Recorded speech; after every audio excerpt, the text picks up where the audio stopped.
llovía torrencialmente. Y él llegó a la ventana de la habitación y abrió la ventana lentamente y vio cómo ella dormía y respiraba profundamente. Él entró a la habitación y se acercó a las sábanas y entró en ellas y la empezó a acariciar. Le acariciaba la espalda, le acariciaba el ombligo, le besaba los senos, y cuando la empezó a penetrar, ella despertó y con un solo golpe lo mató. Ese cuento se llama El Zancudo. Precisamente la imaginación, la complicidad de la imaginación es como el escenario del cuentero. En cualquier parte pueden contar historia. Ahí están los múltiples caminos de la imaginación, de acuerdo a la palabra, a la intención, al gesto o a la modulación que le dé yo a la historia. Bueno, eso que dicen ustedes tanto de que el cuento me escoge a mí, ¿eso Sí. es verdad de Pedro Grullo o existe? No es verdad. Tú puedes leer muchas cosas, pero por decir algo, hay un cuento que a principios de año me llamaron para que contara en la fiesta de la vida con Tele Antioquia. Y yo dije, hay que conseguir un cuento en menos de 3 minutos, la cosa, ¿verdad? Entonces, ay, ¿yo qué voy a contar en 3 minutos si todos mis cuentos son largos? Entonces me encontré con Triunfo Arciniega y Los Besos de María. Y yo, pero es que esto está largo. Cuando vine a ver, pues lo logré en 3 minutos. Ay, María, María, vida mía, tírame un beso, María. Ya el resto sí los invito para que vayan a la casa, hombre. Yo estoy allá en San Cristóbal, que se hacen el paseíto.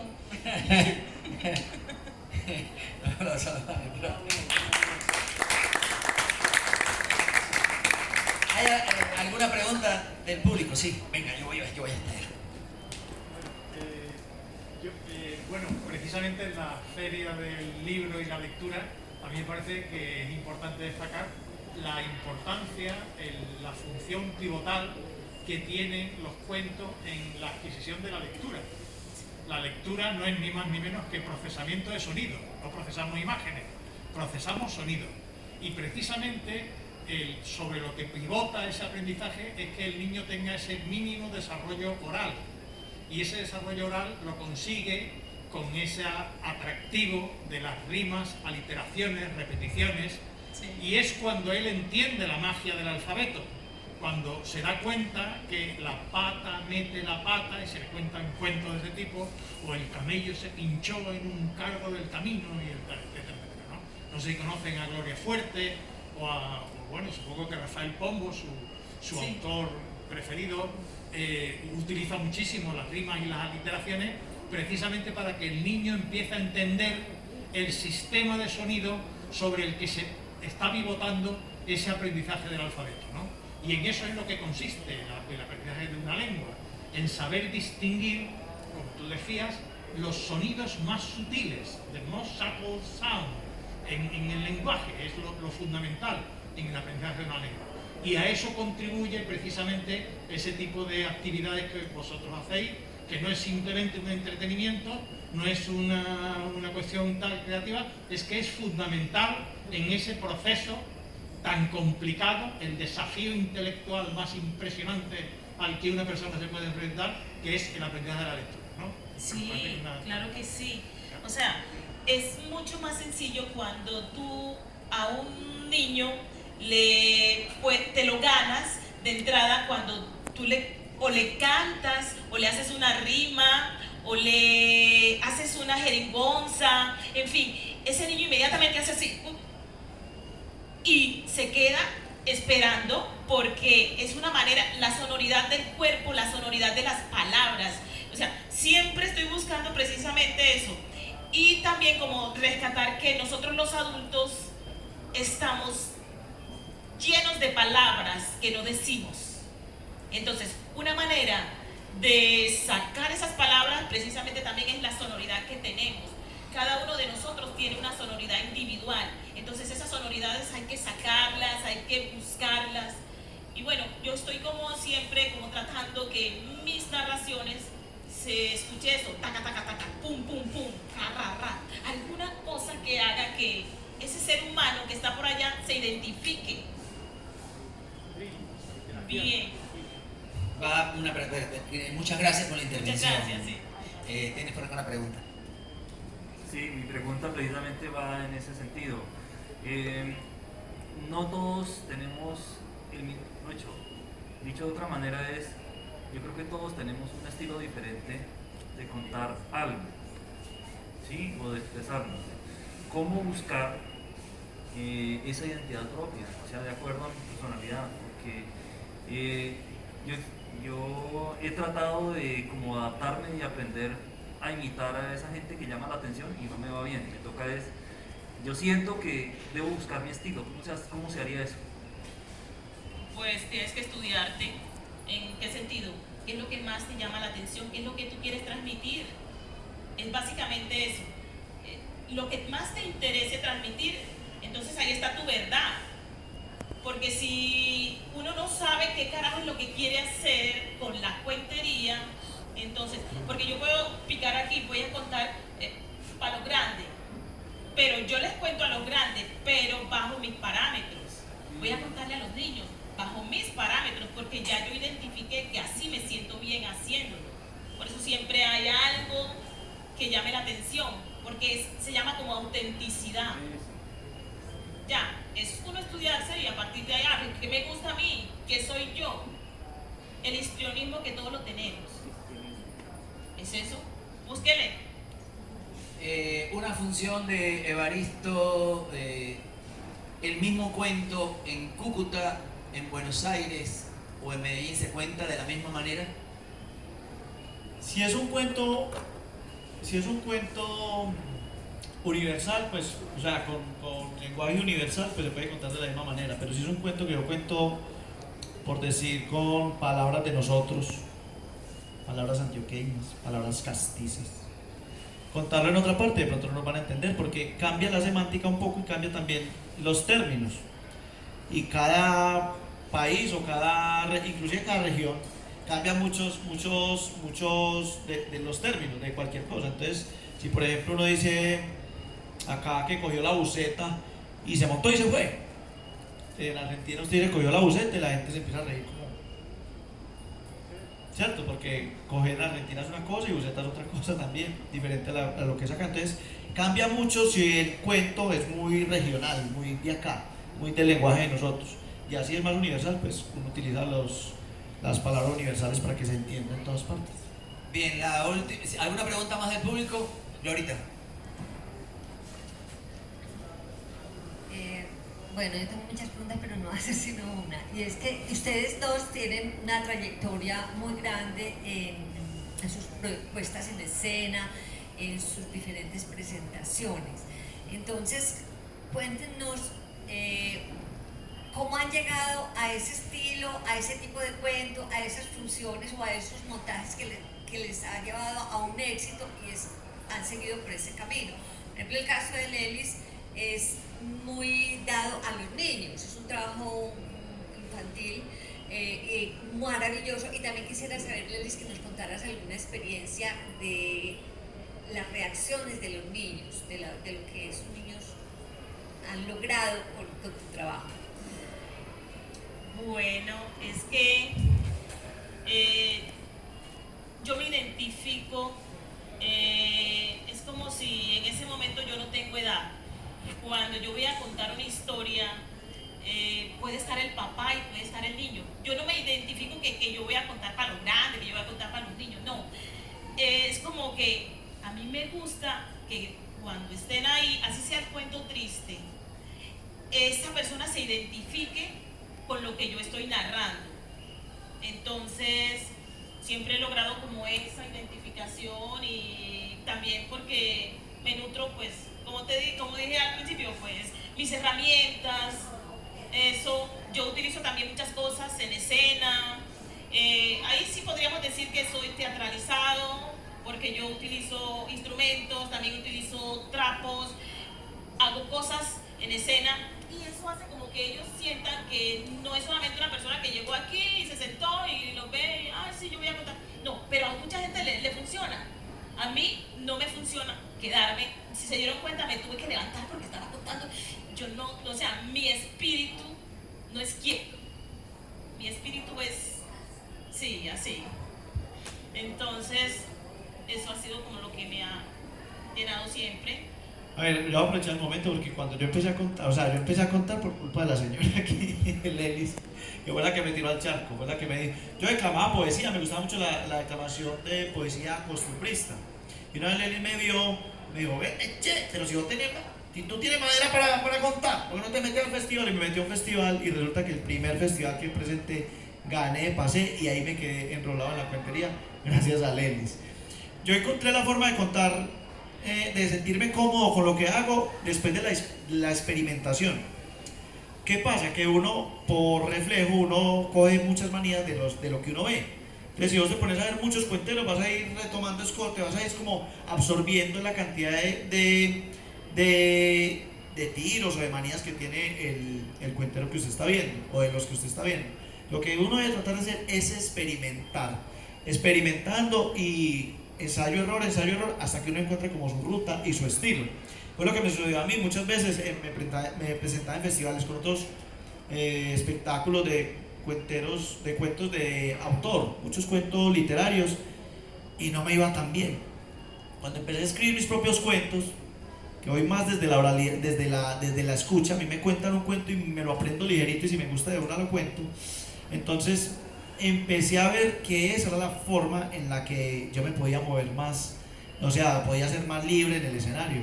Y encontré una forma de contar y fue ensayando durante varios años, pues más de 15 años que llevo contando cuentos, fue ensayando, error, hasta encontrar como la forma que uno dice, este es mi estilo. Me gustó mucho encontrar el estilo de la transformación de los objetos, que es lo que yo trato de hacer siempre cuando cuento cuentos, y es transformar un objeto en la escena para dar como otro significado al elemento que tengo en el momento.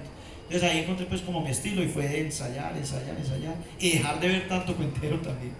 Listo, para casi terminar, ¿se puede vivir de la cuentería cómo? Denme 2 tips, 3 tips para vivir para vivir literalmente del cuento. Está como odio. Vivir de cuento. Bueno, miren, sí se puede, pero no es tan sencillo, porque se supone que nosotros nos proyectamos al público y para llegar al público siempre está alguien que toma la decisión. Si a ese alguien no le interesa la cuentería, es muy difícil entrar en ese espacio.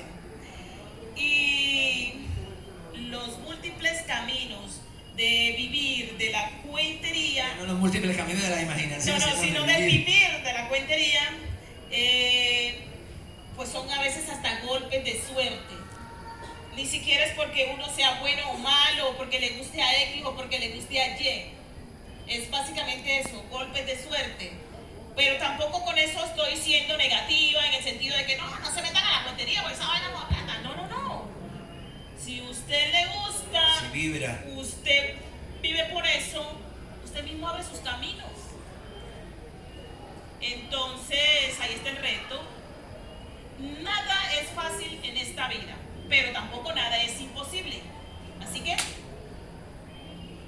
A ver, yo creo que nosotros vivimos en un país donde vivir del arte es un poco difícil, ¿sí o no? No digamos mentira, vivimos en un país que no es que tenga la plata ahí, sino que para estar contratando cuenteros o comediantes, no la tienen ahí. Es como un rubro que hay por ahí en un quinto factor. Entonces vivir de la cuentería como tal, si estamos hablando de economía, pues es un poco difícil vivir de la cuentería. Uno lo hace porque le vibra con esto, y si uno cree en él, pues puede vivir de él. Pero es difícil vivir en un país como estos de la cuentería.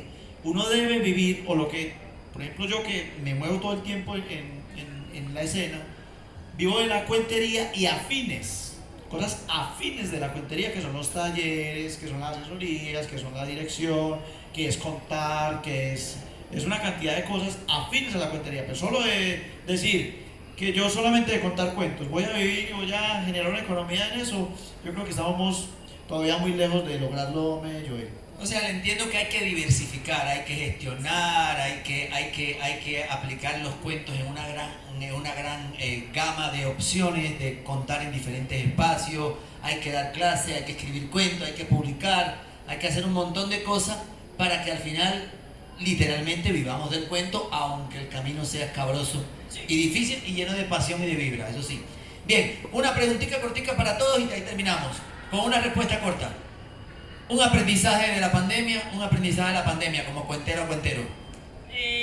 Utilizar las redes. Aprender a usar las redes y Sí. metérsele de frente. Sí. Vos sí lo has hecho, vos jodes, vos me llenas el celular de cosas. Ya la tengo Mucho, pero síganlo haciendo. Un aprendizaje de la pandemia frente al arte de contactar. Definitivamente nosotros la cuentería o escuchar historias o contarlas es lo que más libre nos hace. Hacía mucha falta tener oídos presentes para poder poner a volar la imaginación, que es como una válvula de escape que tenemos los seres humanos. Bien, una última pregunta, Glorita. ¿Qué piensan ustedes que está faltando desde la oficialidad, desde la alcaldía, desde el Ministerio de Cultura, desde UNICEF, no, la UNESCO? O sea, Gloria no cabía en esa silla, por eso estaba inquieta. ¿Qué piensan ustedes que está faltando desde las entidades estatales de reconocimiento? Ministerio de Cultura, existe. Ministerio de Cultura, Alcaldía, ¿le gustan los cuentos a la Alcaldía? Ministerio de Cultura, Alcaldía y otras entidades internacionales, UNESCO, etcétera. Bueno, con el ministerio pues ni siquiera lo tuvieron en cuenta en las últimas convocatorias, la narración, ni siquiera para becas, ni para nada. Y como con el Ministerio de Cultura desafortunadamente mete un proyecto y hay muchos proyectos y entonces si no sales pues no importa, ya hiciste tu trabajo y no vas a salir ese año, ni tampoco de pronto el año entrante. Entonces tienes que ponerte las pilas para ver cómo trabajas con el ministerio. Por acá con la oficialidad, cada año, cada vez que llega alguien diferente, cambian las tarifas. Empezando por ahí, o cambian los espacios en donde nosotros podemos trabajar, porque son políticas de cada uno que llega, no hay nada oficialmente que establezca que si el año pasado tú ganabas X suma, obvio que tiene que subir con él, no, o que si había varios espacios en donde tú podías presentar tu propuesta, no, se va cerrando de 4 a 4 años, es como empezar de cero, es volver a hacer el lobby, a meter tu propuesta. Ahora con las entidades privadas pues es mucho más difícil, porque las entidades privadas, si no estás en el rango de que ellos te necesiten para algo, es más difícil. Entonces pues no es que sea negativa, pero es que me ha pasado. Yo pienso que faltan muchas cosas, pero lo que hay que potenciar son estos espacios precisamente. Espacios como la fiesta del libro, que abrió un espacio del cuentódromo, que abrió espacio para el diálogo sobre la cuentería. Necesitamos es que hayan más espacios como estos para que se visibilice los cuenteros y el movimiento de la narración oral. Yo creo que esta charla, amigas y amigos, deja algo claro, que la cuentería, el arte de contar cuentos, es un patrimonio inmaterial, intangible, pero vivo, no solo de Medellín, también de Colombia, del país.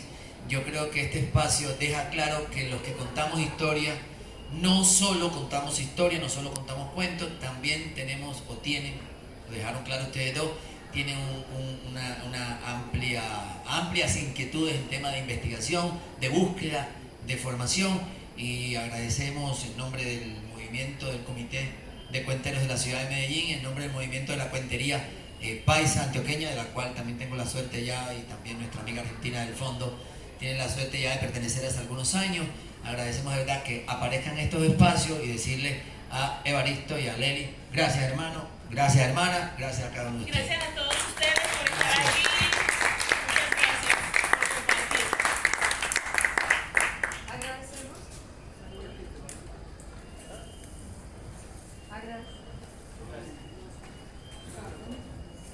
Sonido. Agradecemos su presencia en esta actividad y les invitamos a recorrer la fiesta en este último fin de semana. Si quieren tener la programación de la fiesta en su bolsillo, descarguen la aplicación Eventos del Libro. La pueden encontrar tanto para dispositivos Android como para dispositivos iOS. Agradecemos nuevamente a las marcas aliadas que han hecho posible la 15ª Fiesta del Libro y la Cultura junto con la Alcaldía de Medellín, El Colombiano, Confama, Confenalco, Postobón, El Tiempo, Caracol Radio, Radiónica, Chocolates Jet, EPM, Biblioteca Pública Piloto, Plan Ciudadano de Lectura, Escritura y Oralidad, ASI Medellín y la Cámara Colombiana del Libro. Feliz noche para todos.